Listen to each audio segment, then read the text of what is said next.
Hi sir, can I ask you some questions? Sure. Sir, most institutes just give a scorecard after a test. How exactly is Prayas using an AI-driven diagnostic engine to change the way a student prepares? See, maximum schools, institutes, or coaching, they provide result where they just mention how much marks a child has lost, right? Or maybe which topics they have lost. But none of them they tell which in which topic, which subtopics they are weak in, right? What exact gaps the child has. For example, if some child is in grade 6th and he's weak in one topic in maths, let's say fractions, what the teacher will do, the teacher will again teach the same topic rather than finding out the real gap or the right gap because of which the child is weak in that topic, right? So what we do is we go 2 steps back rather than just staying there. Maybe we'll go to grade 4th, grade 5th, or grade 3rd to understand which part the child is having a problem, right? So first part is identify the right gap. That our engine does, right? Once you understand the right gap, based on that you can teach, right? Which will save a lot of time because reteaching won't help. Finding the right gap and teaching where exactly the child is facing problem will solve the real problem. That's how we are different. Sir, Hyderabad is filled with massive coaching factories with thousands of students. Why did you deliberately choose a strict micro-batch model instead? See, learning, as I was talking about the gaps, right? So learning is something which has to be personalized, right? Until you understand the real gap or the real challenges of a student, you'll not be able to improve them. In my entire 10 years of journey, I've seen many students. I'm transformed also from a student, getting very average marks or scores or ranks in their school or colleges to a decent level. Why? Because I was able to understand what are their weaknesses, right? If you see a large cohort where there is a large batch, practically it is actually very funny to tell, but many teachers, they don't even know the names, right? So if you don't know the names, forget about knowing their past, right? So you need to know the past, which is strength and weakness of a child, then only you can improve. Otherwise it's just a number game, right? So that's why I keep it very small, highly focused and more personalized, which helps us to identify learning gaps of child, and based on that we develop the entire learning profile.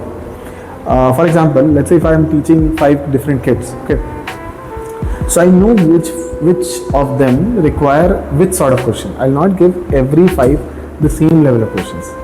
Maybe out of like 2 students out of 5, I'll give something really higher level because they are able to do whatever I gave them. So this is what I follow, and this principle has helped us to do amazing transformations. So that's how I believe in small batches.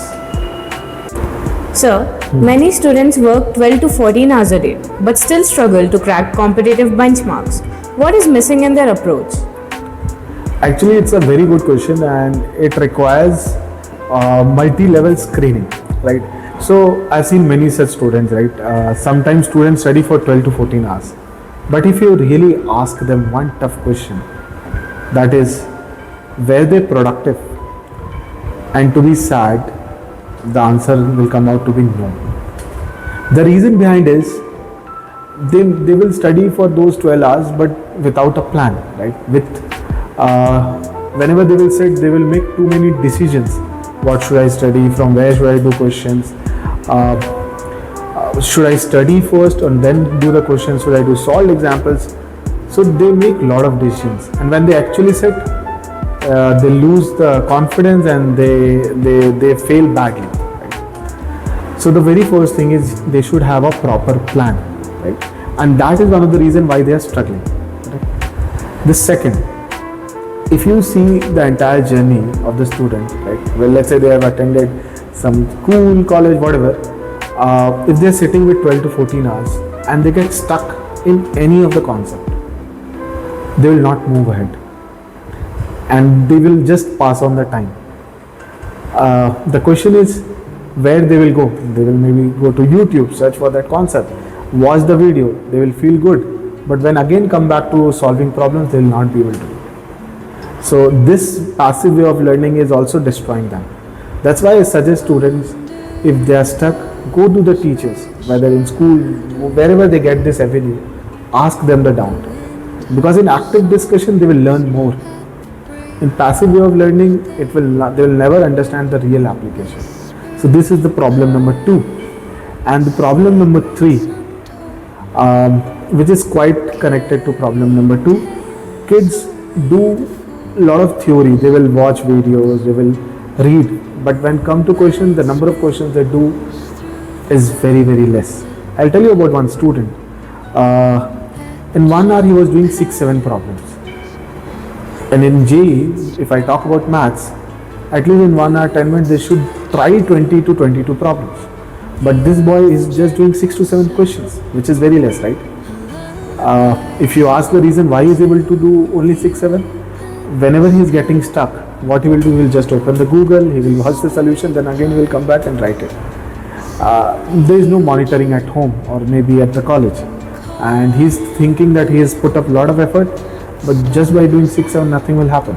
So I suggest students put a timer, set a small goal. In 1 hour, let's say doing 15 problems, 17 problems.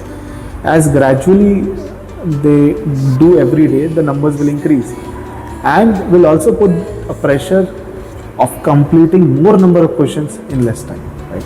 So the third point also becomes very important, which is planning of how many questions they have to do and putting exact time for each subject and exact number of questions in particular time. Thank you, sir, for answering all the questions. Do you have something else to say? No, that's good. I'd love to hear from all of you. If you feel that you have some questions regarding learning or gaps, whatever you have in your mind, please drop down in your comments, and you can reach out to us. If you really like my answers in this video, please share with students. It might help them. Thank you.